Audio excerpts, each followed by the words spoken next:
السلام علیکم ورحمۃ اللہ وبرکاتہ۔ الحمد للہ نحمده ونستعینه ونستغفره ونؤمن به ونتوکل علیہ ونعوذ باللہ من شرور انفسنا ومن سیئات اعمالنا، من يهده الله فلا مضل له ومن يضلله فلا هادي له، ونشهد أن لا إله إلا الله وحده لا شريك له، ونشهد أن سيدنا ونبينا ومولانا محمدا عبده ورسوله صلى الله تعالى عليه وعلى آله وأصحابه وبارك وسلم تسليما كثيرا كثيرا،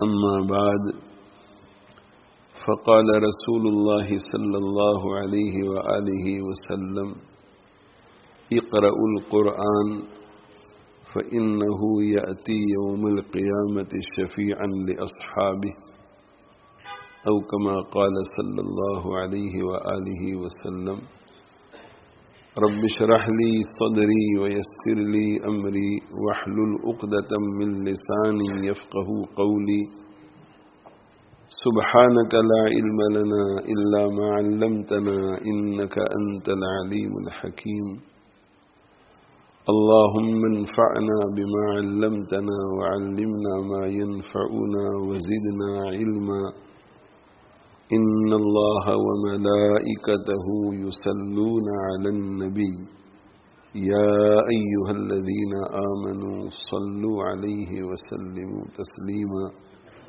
اللهم صل وسلم وبارك على سيدنا ومولانا محمد وعلى آله وأصحابه وأتباعه وأزواجه وذرياته۔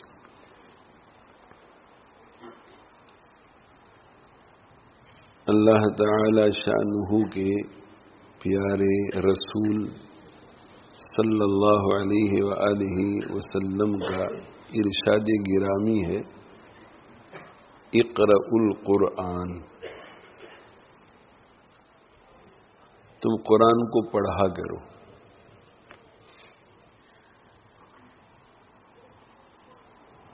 قرآن کو پڑھا کرو۔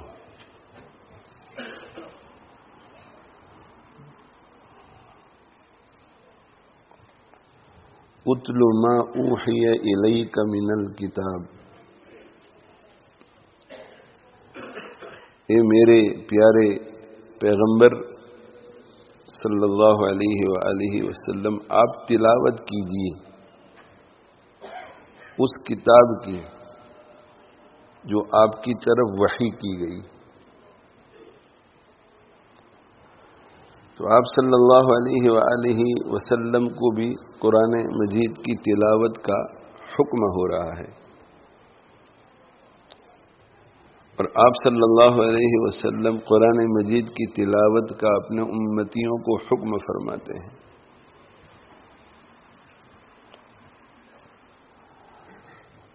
اور اللہ تعالی شانہ نے ہمیں یہ حکم فرمایا ہے کہ جب قرآن پڑھا جائے، جب قرآن پڑھا جائے، آپ خود پڑھ رہے ہیں یا کوئی اور پڑھ رہا ہے، فَاسْتَمِعُوا لَهُ وَأَنصِتُوا، یہ دو کام کرنے ہیں: خاموش ہو جاؤ اور قرآن کو غور سے سنو۔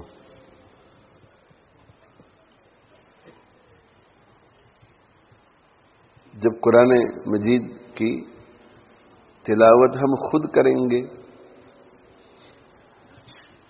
تو اس وقت خاموش ہونے کا مطلب یہ ہوگا کہ قرآن کے علاوہ اور دوسری کسی چیز کی اس میں ملاوٹ مت کرو۔ تو جب ہم خود پڑھ رہے ہوں گے تو اس وقت تو قرات ہی ہو رہی ہوگی، اس وقت خاموشی کا سوال ہی پیدا نہیں ہوتا کہ ہم خاموش ہو جائیں۔ اگر خاموش ہو جائیں گے تو تلاوت ختم ہو جائے گی۔ مگر اس خاموشی کے ساتھ غور سے سنو، آپ جو کچھ پڑھ رہے ہیں اس کی طرف دھیان دو کہ حق تعالی شانہ کیا حکم فرما رہے ہیں. تو کوئی اور اگر پڑھ رہا ہے تو خاموش ہو جاؤ، اس لیے کہ اگر خاموشی نہیں ہوگی، ادھر ادھر دوسری گفتگو میں ہم مشغول ہوں گے تو قرآن مجید کو اچھی طرح سن نہیں پائیں گے، اور سن کر اس کا جو پیغام ہے اس پیغام سے مستفید نہیں ہو پائیں گے.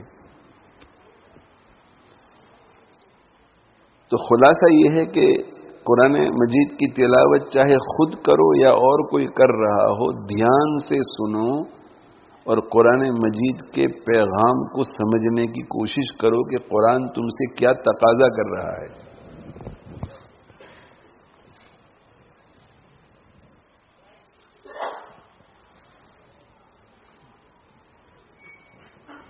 وَإِذَا قُرِئَ الْقُرْآنُ، جب قرآن پڑھا جائے، فَاسْتَمِعُوا لَهُ وَأَنصِتُوا، تو تم خاموش ہو جاؤ اور اس کو غور سے سنو، دھیان سے سنو. اگر آپ قرآن مجید کے معانی جانتے ہیں تو آپ کو بہت نفع ہوگا، اس لیے کہ پیغام سمجھ میں آئے گا. ایک عالم دین ہے، فقیہ ہے، محدث ہے، مفسر ہے، خود پڑھے گا اور تدبر کے ساتھ پڑھے گا، غور و فکر کے ساتھ پڑھے گا، یا کسی اور کو پڑھتے ہوئے سنے گا اور غور و فکر کرے گا، بہت فائدہ ہوگا. اور آپ کو اگر قرآن مجید کے معانی معلوم نہیں ہے، سمجھ میں نہیں آتی عربی زبان، تفسیر سے مناسبت نہیں ہے، علوم نبویہ سے مناسبت نہیں ہے، تب بھی دھیان سے سنو، غور سے سنو، اس لیے کہ یہ قرآن مجید کا حق ہے. قرآن مجید کے ادب کا تقاضا ہے کہ جب وہ پڑھا جا رہا ہو تو اس وقت کسی اور کام میں آپ مشغول نہ ہوں، خاموش ہو جاؤ اور خاموش ہو کر کے سنو. اس کا بھی بہت نفع ہوگا، اس کا بھی بہت نفع ہوگا.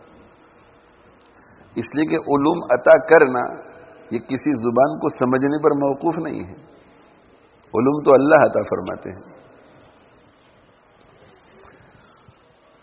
تو آپ کے اس ادب کی برکت سے، آپ کی اس طلب کی برکت سے، تڑپ کی برکت سے کہ کاش کہ میں بھی کچھ سمجھتا، کاش کہ مجھے سمجھ میں آتا، لیکن چلو سمجھ میں نہیں آتا تو الفاظ ہی سے فائدہ اٹھا لیتے ہیں. قرآن مجید تو اللہ کا کلام ہے، لہذا کوئی ایسی مثال ہمیں نہیں مل سکتی جو قرآن مجید کی کسی بھی بات کو سمجھانے کا حق ادا کر سکے. لیکن مثالیں بیان کی جاتی ہیں کہ کچھ آسانی ہو جائے. تو بہت سے لوگ جو ہیں جب کسی کے گھر میں اچھا اچھا کھانا پک رہا ہو تو انہیں پتہ ہے کہ کھانا تو نہیں ملے گا، تو خوشبو سے فائدہ اٹھاتے ہیں، اس میں بھی ان کو تھوڑا مزہ آتا ہے، خوشبو سے فائدہ اٹھاتے ہیں. بہت سے غریب لوگ ہوٹلوں میں جاتے ہیں، ہوٹلوں کے پاس کھڑے رہتے ہیں اور اچھے اچھے کھانوں کو ایسے دیکھتے ہیں اور خوشبو.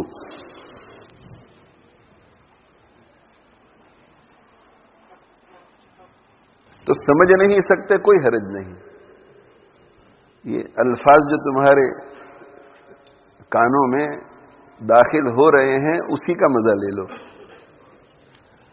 اور کانوں کے دروازوں کو کھول دو، اس لیے کہ کانوں کے دروازوں کے ذریعے یہ دل تک پہنچتا ہے قرآن.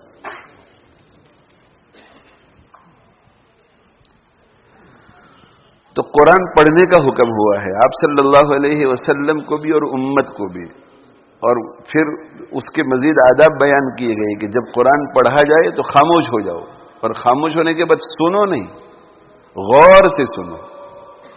سمیع یسمع کا معنی ہے سننا، اور استمع یستمع کا معنی ہے قصدن، کان لگا کر سمجھنے کی نیت سے سننا.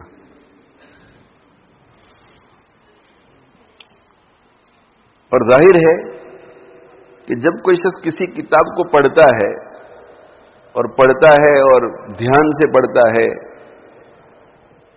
غور و فکر سے پڑھتا ہے، یا سنتا ہے اور دھیان سے سنتا ہے اور اس کے پیغام کو سمجھنے کی کوشش کرتا ہے، تو برائے سمجھنے کے تو نہیں سنتا، اس کا کوئی دوسرا مقصد ہوگا، اور وہ مقصد کیا ہوتا ہے کہ میں اگر پیغام کو سمجھ جاؤں تو اس پر عمل کروں، اس لیے وہ سنتا ہے۔ تو اس کے اندر یہ محذوف ہے بیچ میں، کیا کہ جب تم قرآن جب پڑھا جائے تمہارے سامنے قرآن، تم پڑھو یا کوئی اور پڑھے تو بہت دھیان سے پڑھو، دھیان سے سنو۔ کیوں؟ اس لیے کہ تمہیں اس پہ عمل کرنا ہے۔ تو جب قرآن پڑھا جائے تو دھیان سے سنو، اس کے میسج کو سمجھو، سمجھنے کے بعد اس پر عمل کرو۔ جب عمل کرو گے تو لعلکم ترحمون، تم پر رحم ہوگا۔ یہاں علماء کرام کی بہت بڑی تعداد ہے، طلبہ بھی بیٹھے ہوئے ہیں، وہ سمجھتے ہیں کہ اگر ایک شخص اپنی زندگی کا مشغلہ یہ بنا لے کہ میں بس صرف قرآن کو پڑھوں گا، قرآن کو پڑھوں گا اور قرآن کو سمجھوں گا، عمل کی نیت نہیں کروں گا، نہ عمل کی نیت کروں گا نہ عمل کروں گا، قرآن پڑھوں گا اور سمجھوں گا، یا دروس قرآن کے حلقوں میں بیٹھوں گا، غور سے سنوں گا اور سمجھوں گا، لیکن عمل نہیں کروں گا، نہ عمل کی نیت ہے نہ عمل کی کوشش ہے نہ عمل کرتا ہے، تو یہ شخص قابل رحم تھوڑا ہے، یہ تو قابل مواخذہ ہے۔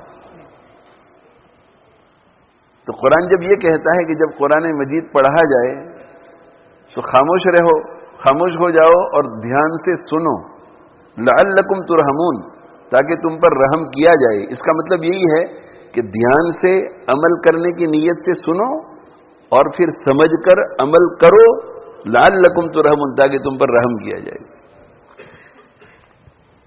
وَهَذَا كِتَابٌ أَنزَلْنَاهُ إِلَيْكَ مُبَارَكٌ، یہ مبارک کتاب ہم نے اتاری ہے۔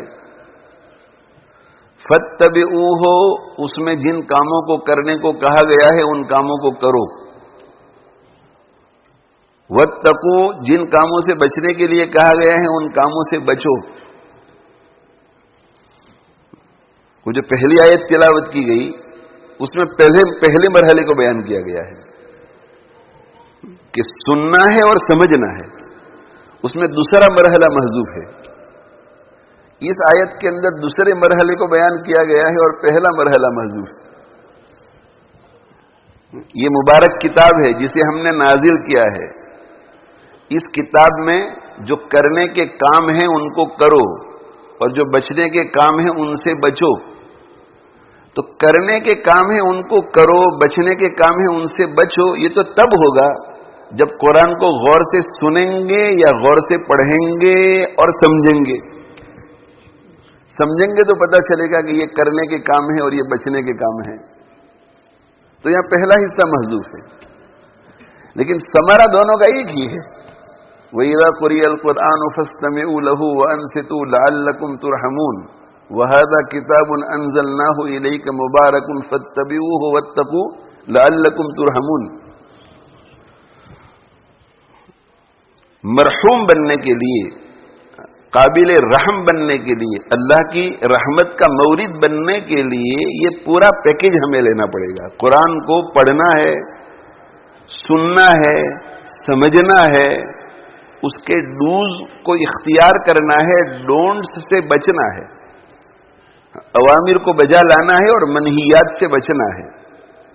تو اللہ جل جلالہ وعم نوالہ کی رحمت موسلا دھار بارش کی طرح اس دنیا میں بھی برسے گی، اور اس دنیا میں ہماری زندگی کے ہر مرحلے پر برسے گی، موت کے وقت بھی برسے گی، قبر میں بھی برسے گی، حشر کے دن بھی برسے گی، حساب کے وقت جب ہم اللہ کے سامنے کھڑے کیے جائیں گے اس وقت بھی برسے گی، اور پل صراط سے گزرنے کا وقت آئے گا اس وقت بھی برسے گی۔ اور یہ رحمت جو ہے وہ اتنی برسے گی کہ ہمیں جہنم سے بچا کر سیدھی جنت میں داخل کرے گی، ایک سیکنڈ کے لیے بھی جہنم میں جانا نہیں پڑے گی۔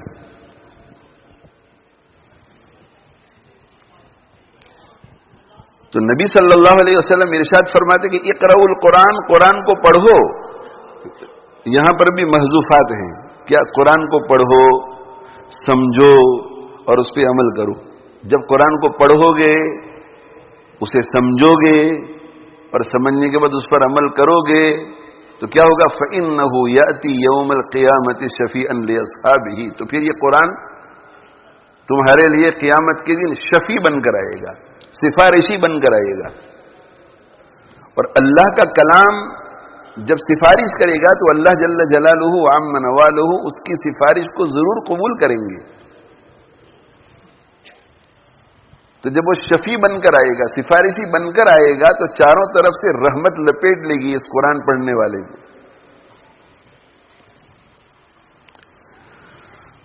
بس یہ کام کرنے ہیں. قرآن کو کیا کرنا ہے بھائی؟ پڑھنا ہے. جہاں کہیں قرآن مجید کے عنوان پر اس روسیہ کے بیانات آپ سنتے ہیں تو ہو سکتا ہے کہ الگ الگ زاویے سے بیان ہو سکتا ہے کہ مضامین الگ ہو سکتا ہے کہ مواد الگ ہو، مٹیریل الگ ہو، لیکن یہ 3 پوائنٹ ہر بیان میں ہوتے ہیں کہ قرآن کو پڑھنا ہے، قرآن کو سمجھنا ہے اور قرآن پہ عمل کرنا ہے. اور اس کی اشاعت کرنی ہے، یہ اس لیے بیان نہیں کرتا عموماً کہ عمل کرنے میں وہ اشاعت آ جاتی ہے. یہ عمل کرنا، یہ اشاعت تو اس میں خود بخود آ جاتی ہے. تو قرآن کو پڑھنا ہے. ایک کام یہ کرنا ہے. اور یہ میں ارادے بھی کرواتا ہوں. تو ارادہ کرو کہ انشاءاللہ قرآن مجید پڑھیں گے. قرآن مجید پڑھیں گے. اور قرآن مجید پڑھنے کا جو ایک مختصر نصاب ہے وہ یہ ہے کہ روزانہ صبح کو، کسی بھی وقت صبح کو یاسین شریف کی تلاوت کرو. روزانہ صبح یاسین شریف کی تلاوت کرو. اور مغرب کی نماز کے بعد سے لے کر سونے تک میں سورۃ الملک پڑھو، سورہ الف لام میم سجدہ پڑھو اور سورۃ الواقعہ پڑھو. اور شروع میں اگر یہ مشکل لگے تو سورۃ الواقعہ رہنے دو اور سورۃ الملک اور سورہ الف لام میم سجدہ پڑھو. اور یہ بھی مشکل لگے تو پھر سورہ الف لام میم سجدہ بھی رہنے دو اور سورۃ الملک پڑھو. مگر نیت یہ ہونی چاہیے کہ تینوں پڑھوں گا. سورۃ الملک پڑھو مگر یہ پڑھتے ہوئے خیال رہے کہ ابھی نصاب ناقص ہے، ابھی کام میں پورا نہیں کر رہا ہوں، مگر مشکل ہے میرے لیے، میں کمزور ہوں، تو چلو سورۃ الملک پڑھ لیتے ہیں. اور پھر سورۃ الملک جب گرفت میں آ جائے تو سورہ الف لام میم سجدہ پڑھو. وہ جب گرفت میں آ جائے تو سورہ واقعہ بھی پڑھو. سورۃ الملک اور سورہ الف لام میم سجدہ پڑھنے سے آخرت کے سارے مسائل حل ہو جائیں گے. قبر سے جنت تک کے سارے مسائل حل ہو جائیں گے. اور سورہ واقعہ پڑھنے سے قبر سے پہلے کے مسائل حل ہوں گے. رزق میں کبھی تنگی نہیں ہوگی. حضرت ابن مسعود رضی اللہ تعالی عنہ سے حضرت عثمان غنی رضی اللہ تعالی عنہ نے فرمایا کہ میں کچھ وظیفہ دوں، کچھ عطیہ دوں، شرعی حد میں رہ کر جو مجھے اختیارات ہے تو میں کچھ دوں. اس لیے کہ لڑکے نہیں تھے، پیچھے ساری لڑکیاں تھیں. تو ابن مسعود رضی اللہ عنہ نے فرمایا کہ نہ، مجھے ضرورت نہیں ہے. کہ تمہارا اگر انتقال ہو جائے، بیمار ہیں تم، تو آخری وقت محسوس ہو رہا ہے، تو بچیوں کو کام آئے گا. تو ابن مسعود رضی اللہ تعالیٰ عنہ نے مرتے مرتے پیچھے اگر صرف بچیوں کو چھوڑ کے جا رہا ہوتا ہے تو کتنی فکر ہوتی ہے. اگر لڑکوں کو چھوڑ کے جا رہا ہے اور لڑکے بھی ہینڈ ٹو ماؤتھ ہو، تاجر نہ ہو، ان کا انکم ساؤنڈ نہ ہو، تو لڑکوں کی بھی فکر ہوتی ہے کہ میرے مرنے کے بعد ان کا کیا ہوگا. یہاں تو لڑکیاں اور کوئی انکم نہیں ہے، انکم کا کوئی سامان نہیں ہے. اسی وجہ سے حضرت عثمان غنی رضی اللہ عنہ ان کے لیے تسلی کا سامان پیدا کرنا چاہتے تھے کہ میں بڑی رقم دلوا دوں تاکہ تم کو فکر نہ رہے تمہاری بچیوں کی. تو انہوں نے کہا مجھے میری بچیوں کی فکر نہیں ہے، اس لیے کہ میں نے میرے حبیب صلی اللہ علیہ وآلہ وسلم سے یہ سنا ہے کہ من قرأ سورۃ الواقعۃ کل لیلۃ لم تصبہ فاقۃ. جو ہر رات سورۃ الواقعہ پڑھتا ہے اسے کبھی فاقہ نہیں پہنچے گا. اور میری بچیوں کی میں نے تربیت کی ہے، یہ روزانہ رات کو سونے سے پہلے سورۃ الواقعہ پڑھتی ہے. دیکھو اللہ کے نبی صلی اللہ علیہ وسلم کے فرمان پر کتنا یقین تھا. کہا مجھے ان کی فکر نہیں ہے، یہ سورہ واقعہ پڑھتی ہے، اور سورہ واقعہ پڑھتی ہے اس لیے حدیث میں ہے کہ ان کو فاقہ نہیں پہنچے گا.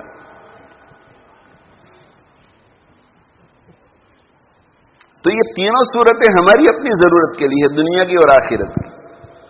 اور یاسین شریف جو صبح کو پڑھتا ہے تو دنیا بھر کے کتنے ہمارے کام کاج ہوتے ہیں. وکیل صاحب جب گھر سے نکلتے ہیں تو ذہن میں ایسا ہوتا ہے کہ آج فلاں کیس لڑنا ہے، فلاں کیس لڑنا ہے، فلاں فائل تیار کرنی ہے.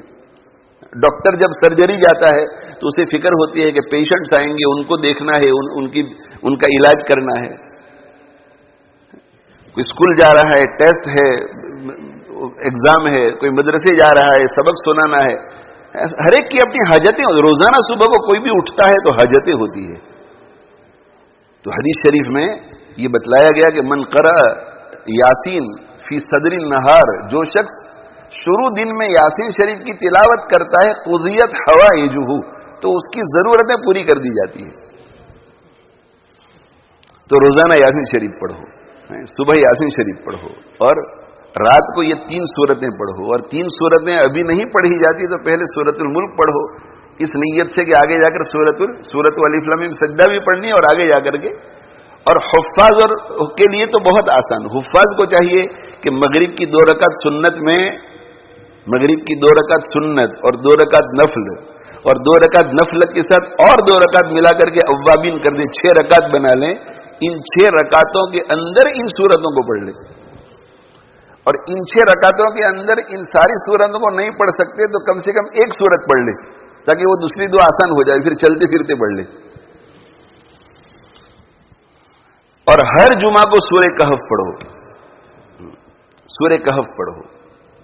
نبی صلی اللہ علیہ وسلم کا ارشاد ہے کہ جو شخص سورۃ الکہف پڑھتا ہے جمعہ کے دن، عصم من الدجال، تو وہ دجال سے محفوظ ہو جائے گا، دجال کے فتنے سے محفوظ ہو جائے گا ایسا شخص.